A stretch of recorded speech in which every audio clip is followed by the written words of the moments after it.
The market's leftover. The sun was hot over the slave market of Xantar 9. Aliens shouted, bargained, and argued under giant red tents. Buyers came from many worlds, rich merchants, cruel warlords, and cold-faced nobles. They walked through cages, picking slaves like animals. One by one the slaves were sold, big ones, strong ones, smart ones, beautiful ones. But in the very last cage, one girl remained. No one came near her. She was small and thin, her body covered in bruises. Her dark purple skin was dirty, and her silver hair hung like broken ropes over her face, chains wrapped around her ankles and wrists. Her eyes, strange glowing violet, were dull and empty. A rusty sign on her cage read, "Defective, worthless, do not refund." "Why is she still here?" someone asked. The trader laughed. "That one, she's cursed, useless, can't even speak properly. She's been here for months, not even pirates want her." "She's not even worth feeding," another voice added. "She just sits there." And truly, she didn't move, she didn't cry or beg, she only stared at the floor, as if she had already died inside. By the end of the day, the market was closing. All slaves were sold. Only she remained. Then a human walked in.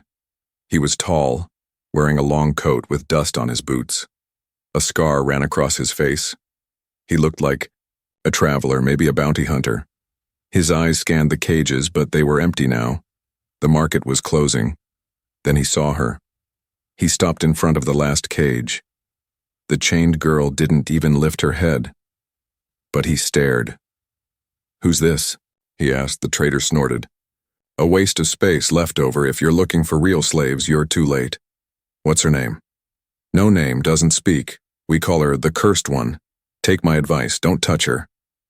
The human didn't listen. He crouched down in front of the cage. Slowly, gently, he said, "Hey." No response. He tilted his head. "You hear me?" Her eyes flickered. A small movement. Very small. He nodded. "There you are." The trader sighed. "Why are you wasting your time? You want her? Just take her for free." "For free?" the human asked. The trader shrugged. "She eats too much, brings bad luck. My guards won't even go near her." The human stood up. He looked down at her once more. She was a shadow of a person, but he saw something in her that no one else did. Not beauty, not strength, but something deeper. A spark that wasn't completely dead. "I'll take her," he said. Everyone nearby laughed. "Human must be drunk. You just adopted a corpse. She'll bite your throat in your sleep." But the human ignored them. He unlocked the cage himself, slowly reached in. She didn't move, didn't fight. When his arms wrapped around her, she was light, too light. He carried her like a child. Her eyes opened just a little, and for the first time, she looked confused, not scared, not angry, just confused. The human whispered, "You're safe now. Let's get out of here." He walked away from the market. As the sun set behind him, laughter echoed in the distance. But the girl in his arms closed her eyes. Not in fear, but in peace. For the first time. The ship's engines hummed softly as they lifted off from Xantar 9. Inside, the human placed the alien girl gently on a soft medical bed. She didn't resist. Her body was too weak. Her head rolled slightly to the side. Her glowing violet eyes flickered open, then shut again. She was half-conscious. The human didn't speak much. He moved quietly, cleaning the wounds on her skin with warm water. He wrapped her thin arms in bandages, gave her soft clothes, not chains, and a blanket. When her eyes opened again, she felt the warmth around her. Not heat from a sun, but warmth from safety. She tried to sit up. "No rush," he said gently. "You're safe here." Her voice came out broken, dry. "Why?" The human blinked. It was the first word she'd spoken. He smiled slightly. "Because no one else helped you. So I did. She stared at him. Her eyes didn't show fear and only confusion. No one had ever helped her without wanting something. He walked over to the food unit and returned with a small tray. Soup, bread, water. He placed it near her. Eat when you're ready. She didn't move, so he sat in the chair beside her and leaned back with a long sigh. He looked at the ceiling. "My name's Cade," he said. "You don't have to tell me yours yet, but you should know. I didn't save you for a reward. I didn't save you for pity either. I just looked into your eyes and knew." He looked at her again. "You were still alive in there, even if everyone else gave up on you." She blinked. Then again, she reached out with shaky fingers and touched the soup bowl. Slowly, very slowly, she brought it to her lips. It wasn't poison. It was warm, real food. Tears rolled down her cheeks. She hadn't tasted warmth in years. Later that night, Cade looked at her sleeping form. Her silver hair now clean, her face calm.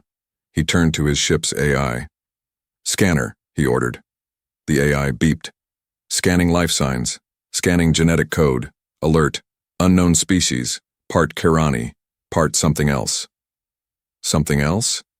Unknown. Highly unstable DNA. Extreme mental suppression detected. Cade rubbed his chin. No wonder they called her cursed. "But she's not dangerous," the AI added. He stood silent for a long time, then said softly, "She just needs time." The next morning she woke up to a quiet hum and a strange smell. She walked barefoot through the halls of the ship. The ID metal was cold, but she felt free. She found him sitting in the control room fixing a piece of gear. He looked up and smiled. "Sleep well?" he asked. She nodded slowly. He pointed to a seat. "You can sit, or stand, or leave. I'm not your master." She didn't move. "Why didn't you chain me?" He raised an eyebrow. "Why would I?" "I'm dangerous," she whispered. "Cursed." He laughed gently. "No offense, but I've seen real cursed. You just look lost." Something deep inside her shook. He wasn't scared of her. He wasn't using her. He wasn't like the others. He saw her. Not as a thing, but as a person. And for the first time in her life, she wanted to believe him. But deep down, a fear still burned. What if he found out the truth? What if he found out who she really was? Would he still be kind? Would he still let her stay, or would he throw her away like everyone else did? The dining table was small, made for two, but she sat at its edge, hands folded, shoulders stiff like she was being judged. In front of her was a tray. On it, hot stew, bread, fruit cubes, and clean water. Steam rose from the bowl. The smell was rich, warm. It made her mouth water, but also made her nervous. Cade sat across from her, calmly eating his own meal. He didn't force her, didn't speak. He just gave her time. She stared at the food, then at him. "Is this for me?" He nodded. "All of it," she whispered. "No tests? No drugs?" He raised an eyebrow. "Tests? You think I poisoned your lunch?" Her lips trembled. "The last ship made me eat rotten scraps. I had to crawl like a pet. If I spilled food, they shocked me." Cade's hands tightened around his cup, but he stayed calm. "Well," he said, "I don't have a shock collar. You're not my pet. You're not my property either. You're just someone who needs a meal." She looked at the spoon. Her fingers were shaking as she reached for it. But she paused. Cade watched as she dropped the spoon and picked up the bowl with both hands, like she was used to begging. She brought it to her lips and drank fast, messy. Soup spilled down her chin. She didn't stop. She finished half the bowl, before pulling away, gasping. Then she looked up in horror. Her body stiffened. She waited for pain, for a slap, for shouting. But none came, only Cade's quiet voice. "You don't have to rush, I'll make more." She blinked. He wasn't angry. He stood up and returned with a napkin. He gently wiped her face. Her body flinched, but he didn't hurt her. She stared at him like he was magic. No one had ever touched her without violence. Later, Cade showed her around the ship. This is the medbay. If you're ever hurt again, come here. This is the storage room. You'll find clean clothes inside. She listened quietly, still unsure how to act. In her mind, kindness was a trap. Gentle voices always hid sharp teeth, but Cade never stared too long, never demanded anything. He kept a distance, but not coldly. He treated her like a person. It was confusing and terrifying. That night, Cade gave her a small room, a bed, a light, a door that locked from inside. When she realized that, she didn't sleep. She sat awake for hours, her hand on the door handle. She opened it 10 times just to check, still unlocked, still safe. The next morning, she was already awake when Cade knocked. He handed her a data pad. You can use this to write, he said, or draw, or talk. I figured speaking might be hard. She looked at it in silence, then took it with both hands. He walked away. But after a minute, she tapped the screen and typed slowly. Thank you. In the control room, Cade saw the message appear on his console. He smiled. A small smile, but real. She's coming back, he whispered. Who is? The ship's AI asked. The girl, he said. Whoever she was before the chains. But Cade had no idea who she really was, and neither did she. She had memories, scattered images, a burning city, screams in the dark, a woman's voice crying her name, but her name was gone, buried under years of pain. She had been called cursed, beast, broken, slave. But maybe she could become something new, because for the first time since she was a child, she was full. She was warm, and she was beginning to feel alive again. For days she avoided mirrors, but on the 4th day she stood before one, alone in her new room, her clean face lit by a soft blue lamp. She touched the reflection with careful fingers. Her glowing violet eyes stared back. She hated them. Eyes that made people whisper, curse. Eyes that got her chained. Eyes that made even guards afraid. Elsewhere on the ship, Cade studied the scans from the AI again. Still nothing? He asked. The AI responded, no species in the known database matches her full DNA. Partial matches with Karani nobles. But there's something else. Something altered. Altered? Modified. Genetically twisted. Cade leaned back in his chair. She's not a mistake. Someone made her this way. Possibly, the AI replied. Or, she was born different. That evening, the girl finally spoke again. Cade was fixing a damaged panel near the engine core. She stood in the doorway, silent, watching. He didn't notice her at first. Then she said, do you know what soul seers are? Cade turned. Soul seers? She nodded. My people. Long ago they were called that. We could feel truth, see inside others. She stepped closer. Her voice was quiet, shaking. My mother said I was the strongest. I could see people's fear and twist it. That's why they came for us. Who? Cade asked gently. Galactic Inquisitors. They burned our temple, said we were witches. They killed everyone, my parents, my sisters, everyone. Her voice cracked. I was only 6. Cade stood up slowly. They took me, she continued, kept me in a dark lab, ran tests, wanted to turn me into a weapon. But I never broke, so they sold me. She looked up, pain in every word. I've been passed from ship to ship for 15 years, but I remember everything. Every scream, every collar, every whip. Cade didn't speak. He only stepped forward and knelt. You're not cursed, he said softly. You're a survivor. She looked at him, eyes wide. No one believed me before. she whispered. I do. The room was quiet, but something heavy lifted in the air. She didn't smile, she didn't cry, but her fists unclenched. For the first time, she believed it might be okay to speak about the shadows inside her. That night, nightmares came like storms. She thrashed in her bed, breath shaking, lips whispering names no one remembered, and her eyes glowed.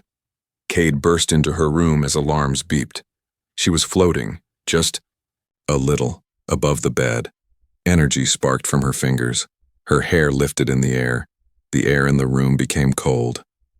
Cade, she whispered. They're coming. They remember me. He rushed to her side and placed a hand on her shoulder. Her body dropped back to the bed. Silence returned. Cade held her as she trembled. You're not alone, he whispered. She opened her eyes slowly. For the first time since she was a child, she believed those words, but neither of them knew. She was being watched. Far away in the black halls of a secret galactic tower, a screen glowed. The image showed her face. A voice behind the screen whispered, "The Soul Seer lives." And war was coming. The warning lights turned red. Alarms screamed across the ship. The calm silence vanished in seconds. Unmarked vessel approaching, the AI announced. Speed, attack level, weapon signatures detected, impact in 30 seconds. Cade didn't panic. He grabbed his blaster and ran to the control deck. His mind raced. Pirates. She was in the hallway when the ship shook hard. Her body slammed against the wall. She knew that sound, the scream of engines before violence. She had heard it too many times before. Her chest tightened. But this time, there were no guards, no chains, no orders, just a voice from the speakers. All crew prepare for boarding. But she was the only other soul on board, and something in her snapped. The ship rocked again. Metal screeched as a docking clamp hit. Cade aimed his weapon and waited near the sealed hatch. AI, where's she? In Corridor 7. She's not moving. Cade cursed under his breath. She'll be caught first. But then the lights in Corridor 7 exploded. She stood there still barefoot, her silver hair floating like smoke. 3 pirates kicked open a side panel. They laughed. Just a girl, one of them said. We take her first. She didn't scream. She didn't run. She looked at them and they froze. Their blasters shook in their hands. One dropped his gun and fell to his knees, gasping. Another backed up slowly, eyes wide, sweat pouring down his face. The third aimed his weapon, but his hand twisted the wrong way, like something was inside his brain, turning it against him. And then she screamed. It was not a human scream, not even alien. It was the scream of a soul breaking the sky. The hallway lights shattered. The walls cracked. The pirates dropped like puppets with their strings cut. Blood ran like ink across the metal. Cade saw it on the monitors. He ran fast. When he reached her, the hallway was a mess of sparks, smoke, and bodies. She was standing in the center, breathing hard, eyes glowing like stars that had lost their patience. He raised his hand slowly. It's me. Cade. She turned. Her eyes met his, but they didn't burn. They softened. I didn't mean to, she whispered. I didn't want to. You protected yourself, he said. And me. Her knees buckled. He caught her. I lost control, she whispered. No, he said. You finally took control. They escaped the pirate vessel by detonating the airlock just as more enemies tried to board. Cade piloted the ship with one hand, the other gripping her cold fingers as she lay beside him. I killed them, she murmured, again and again. I killed them. Yes, he said. You did, and then he added softly, good. She looked up shocked. You're not a monster, he said. You're a weapon they made, but one they could never hold. After the ship jumped into hyperspace, the AI made a quiet note. Power spike in subject confirmed. Emotional trigger. Fear, mixed with protective instinct. Class, Psi Alpha or higher. Status, extremely dangerous. Cade deleted the report. She's not a threat, he said. She's a survivor. But far beyond, on a distant moon, a red message blinked on a dark screen. Soulseer signature reactivated. Alert Inquisitor command. And the hunt began. The stars outside the ship were quiet, but inside, tension filled every breath. She sat alone in the dark, her knees pulled to her chest. She could still hear the pirates' screams, see their faces as they fell. She had never meant to kill them. But her power didn't ask. Her gift was awake now, and it was hungry for release. In the control room, Cade read the incoming signal. Full bounty alert. Her face glowed across the holoscreen. Wanted, a live reward. 50 million credits danger level. Extreme crime. Illegal survival of forbidden bloodline. He leaned back and sighed. They're fast. The AI spoke. Transmission. From Inquisitor ship. They demand immediate surrender of your passenger. Play it. A cold voice came through the speakers. You are harboring a Class Omega entity. This is not a rescue, it's interference. Hand over the girl, or be destroyed. Cade narrowed his eyes. He turned off the message, then walked down the corridor. She didn't look up when he entered, but he sat beside her on the floor. They're coming, she said. Her voice was dull. They'll kill you. I know, Cade said. I read the bounty. She turned to him. You should hand me over. You could live. You could be rich. I didn't pick you up from that market to get rich. Then, why? She snapped. Why do you keep helping me? Cade paused. Then he spoke quietly.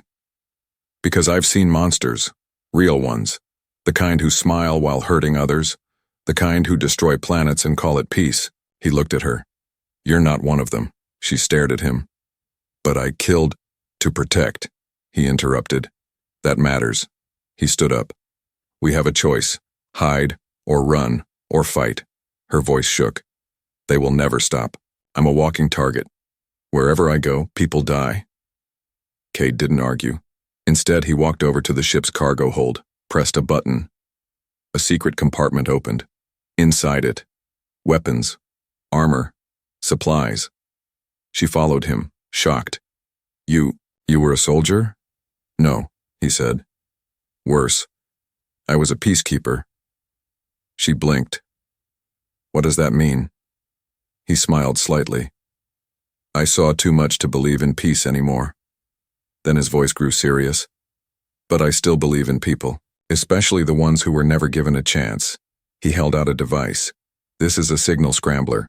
If you want, I'll give you an escape pod. You can disappear. I'll erase your trail. She looked at it, then looked at him. No. She pushed it away. I don't want to run anymore. The AI beeped. Enemy ship approaching. Estimated arrival, 3 minutes. Cade nodded. He handed her a small metallic bracelet. Put this on. She hesitated. It'll protect your mind if you lose control again. Keeps your thoughts grounded. She slipped it onto her wrist. Then she asked, What are we going to do? He looked at her and said, Whatever it takes. The Inquisitor ship arrived, black and massive. It floated like a shadow across the stars. It sent another message. This is your last warning. Cade didn't respond.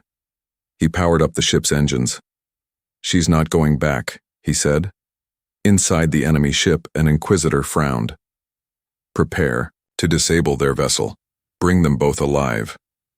But as the first shot fired, Cade's ship jumped into hyperspace, not forward but backward, into a dead sector of space, uncharted, unstable, filled with electric storms. The one place no sane captain would hide, but Cade wasn't sane and she wasn't ordinary. They had no home, so now they would make one together. In the dead sector of space, where old stars collapsed and light barely reached, Cade's ship floated like a ghost. The girl stood on the main deck, watching the black clouds outside twist and flash with distant lightning. It was quiet here, No signals, no ships, no warlords. For the first time in her life, the galaxy wasn't watching. But it would be soon. Because she had made a choice. She wasn't going to run anymore. Cade stepped beside her, carrying 2 mugs of warm liquid. She took one. You always make this when I'm thinking. Because it helps me think too, he said, sipping. Storm's out there, storm's in here. He tapped his temple. She looked down at her wrist, at the bracelet he gave her. What if this breaks? Then I'll hold you myself, he said. Her eyes widened, but he meant it, and she believed him. A loud beep interrupted their quiet moment. The AI spoke. Incoming signal. Private. Direct beam. Scrambled. Cade walked to the console. He narrowed his eyes.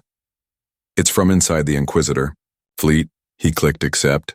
The holo flickered. A face appeared. Not a soldier. Not a killer. A girl. Young. Barely adult. Pale skin. Long ears. And eyes that mirrored the violet glow of the Soul Seer. She whispered, Sister? The Soul Seer stepped forward. Her body froze. She knew that voice. Alari? She gasped. I thought you were dead. I escaped. The girl cried. They don't know I'm contacting you, but you're in danger. They've built a weapon just for you. The Soul Seer's hands shook. They called it the Null Cage. Alari continued. It traps your kind, kills your mind. I heard them say they'll use it soon. Cade stepped in. Where are they hiding it? Alari answered. Sector 6B. Deep station. Guarded by elite units. The signal began to break. Wait. The Soul Seer cried. Don't go! But the line cut. Silence. Cade turned to her.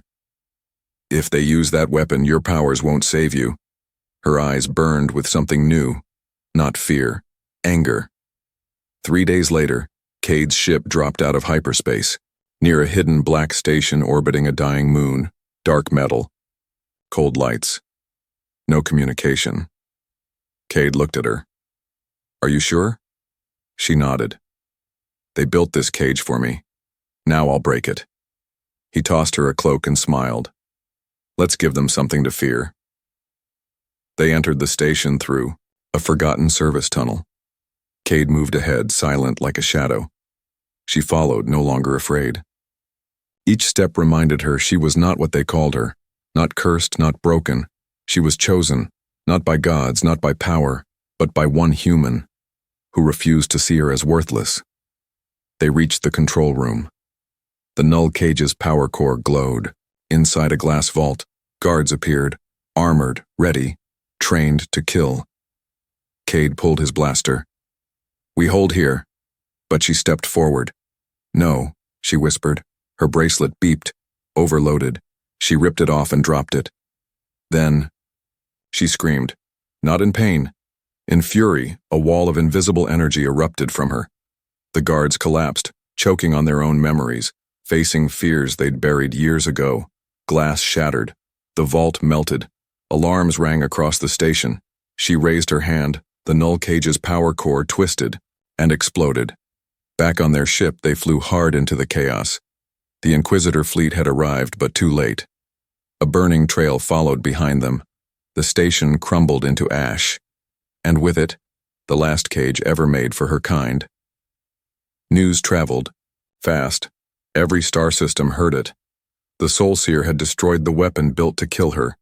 She was no longer the last slave. She was the first legend. Weeks later, a crowd gathered on a neutral planet. Cade walked beside her as they entered the council chamber. Powerful beings from across galaxies sat waiting. They stared at her, but not like before. This time, not with disgust, but with respect. She stood before them and spoke clearly. You called me worthless, you put chains on children like me, but one human gave me a name again. And I'm here to return the favor, not with war but with truth. Gasps filled the room. She raised her hand. Violet light filled the air, showing the screams and torture her kind had faced. Truth made visible. No one looked away. When the images faded, she whispered, "I'm not asking for your mercy. I'm demanding justice." Cade stepped forward, not for a race, not for revenge, but for the right to live. The room was silent. Then, one elder stood and bowed, then another, then all. Later, in the quiet of their ship, she sat beside Cade again. "You never asked my real name," she said. "I figured you'd tell me when you were ready." She turned and smiled for the first time. Not sad, not afraid. "My name is Sarai." Cade smiled back. "Sarai." She looked at the stars. "Do you think there are others out there? Like me?" He nodded.